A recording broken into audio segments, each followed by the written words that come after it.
अस्सलाम वालेकुम दोस्तों। आज मैं आपके सामने पेश हुआ हूँ एक बहुत ही संजीदा मुद्दे को लेकर। मुझे आपसे एक बहुत ही संजीदा मुद्दा डिस्कस करना है।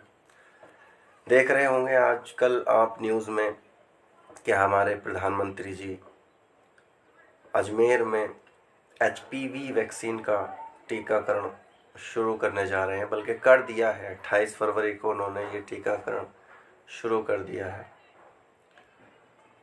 तो आप सोच रहे होंगे कि शायद ये वीडियो इस वैक्सीनेशन के ख़िलाफ़ हो या कुछ ऐसी बातें। मेरा मुद्दा बिल्कुल भी ऐसा नहीं है। थोड़ा सा इस वीडियो को और आप देखेंगे तो समझ जाएंगे कि मैं क्या सोच रहा हूँ और मैं क्या कहने वाला हूँ।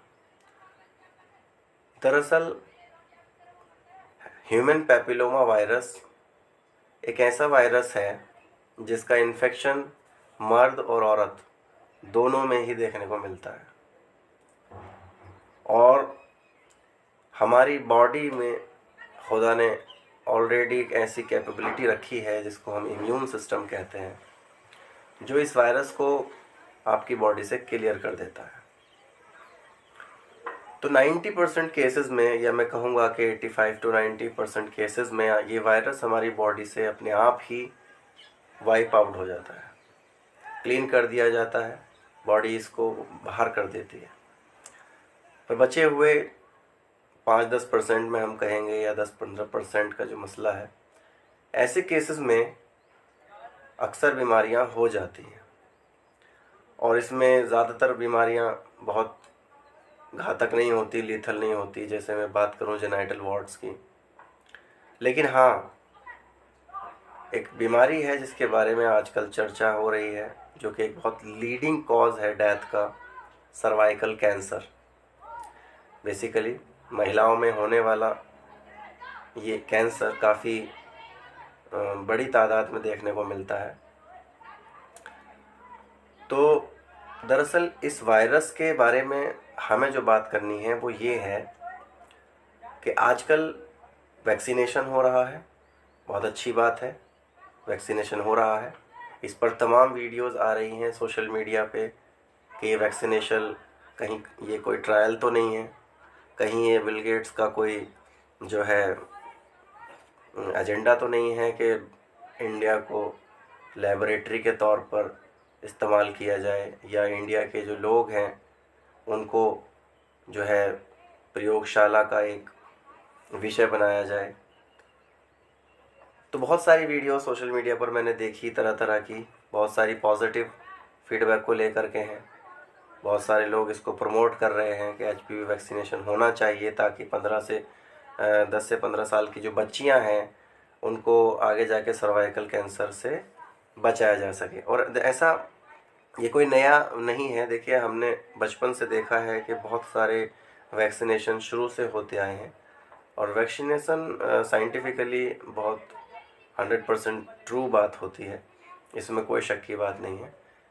बट लोग सोचते हैं, जैसा आजकल माहौल चल रहा है, तरह तरह की साजिशें की जा रही हैं, उसको लेकर के कुछ लोग सोचते हैं, सोचने पर मजबूर हो जाते हैं कि क्या ये चीज़ सही है या नहीं।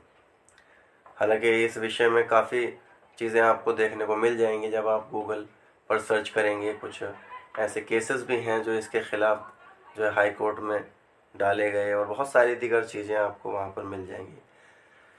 लेकिन मेरा मुद्दा क्या है? दरअसल मेरा मुद्दा इस वीडियो को बनाने का ये है कि अगर आप पढ़ें इसके बारे में तो आपको मिलेगा कि ह्यूमन पैपिलोमा वायरस के फैलने का सबसे बड़ा रीज़न जो है वो है फिज़िकल टच, या मैं खुलकर कहूँ तो सेक्सुअल कांटेक्ट। अब सोचने वाली बात यह है कि आज के मुआशरे में जो हम देख रहे हैं, हमारे आसपास हमारी बेटियां या माँ बहनें, जिसको भी हम ले लें, हालांकि कुछ कंट्रीज़ में तो बहुत ज़्यादा आम है इस तरह की चीज़ें जहाँ पर फिज़िकल टच को बिल्कुल भी बुरा नहीं माना जाता। लेकिन मैं बात करूँ अगर इस्लामिक पॉइंट ऑफ व्यू से, चूँकि हम अल्हम्दुलिल्लाह मुस्लिम हैं तो हमारे दरअसल हमारे धर्म में, बल्कि मैं कहूँगा इस्लाम में, ये चीज़ बहुत पहले बता दी गई है कि आपको किसी भी मर्द को, किसी भी औरत यानी नामहरम जो है वो हराम कर दी गई है। छूना भी हराम है, टच करना भी हराम है, तो बाकी चीज़ें तो आप बात की बात है। सो सोचने वाली बात यह है कि जो मेजर कॉज है बेसिकली आपके इस बीमारी के फैलने का, तो क्या हमें उस पर ध्यान नहीं देना चाहिए? क्या हमें अपने धर्म के बताए हुए रास्ते पर नहीं चलना चाहिए?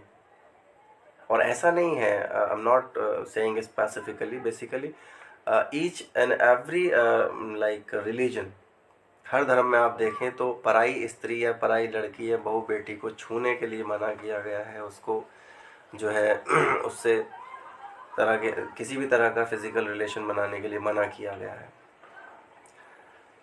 तो गलती हम इंसानों की ही है। हम लोग जो है इस बात पर बिल्कुल अमल नहीं करते कि prevention is better than cure. परहेज़ हम में नहीं है, हम लोगों में नहीं है, और आज की जो जनरेशन है उसको तो संभालना बड़ा मुश्किल है। अगर कुछ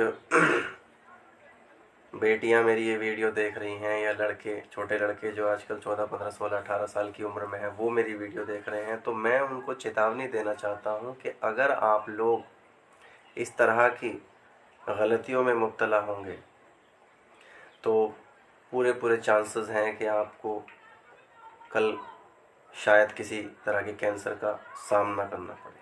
क्योंकि अगर औरतों में सर्वाइकल कैंसर के चांसेस होते हैं, जो कि देखने को मिल भी रहे हैं, तो पुरुषों में पेनाइल कैंसर के भी चांसेस होते हैं, और भी दीगर तरह के जो है कैंसर पुरुषों में भी हो सकते हैं, जो कि देखने को मिलते हैं। तो मेन मुद्दा हमारा बेसिकली यहाँ पर ये है कि हमें बच के रहना है, अपने बताए हुए, अल्लाह के बताए हुए रास्ते पर चलना है, और उन तमाम हराम कामों से रुकना है जिसको मना किया गया है, जो कि हमारी ज़िंदगी को इस दुनिया में भी लेके डूबेंगे और आखिरत में भी लेके डूबेंगे। तो एक बार फिर मैं अपील कर रहा हूँ सबसे। बाकी जो ये कुछ लोगों के दिमाग में सवाल आ रहा होगा कि सही है या गलत है, इस पर और भी बहुत सारे विचार लोग अपने व्यक्त कर रहे हैं, तरह तरह की थॉट्स आ रही हैं। सो इस पर और फिर बात होगी इंशाल्लाह। क्योंकि अगर हम बात करें ख़र्चे को लेकर, तो वैक्सीन का जो ख़र्चा है वो 8-10 हज़ार के आसपास एक डोज़ का आ रहा है। इससे सस्ती भी हैं, 2-4 हज़ार वाली भी हैं। प्राइवेट सेक्टर में इतना ही डोज़ है, इतना ही जो है ख़र्च है एक डोज़ का। तो उसको फ्री ऑफ कॉस्ट लगाया जा रहा है। हमारे प्रधानमंत्री जी जो है उन्होंने कैंपेन शुरू की है। अब अल्लाह बेहतर जाने क्या बेहतर होने वाला है क्या नहीं। बहरहाल हमारा जो मेन कंसर्न है वो ये है कि जो वजह है, बेसिकली जो कॉज है, उस पर ध्यान दें। और जब हम खुद को इस चीज़ से बचाएंगे तो शायद हमें इस बात की नौबत ही नहीं आएगी कि हमें वैक्सीन लगवानी है या नहीं लगवानी है। तो आज की वीडियो में बस इतना ही। खुदा हाफिज़।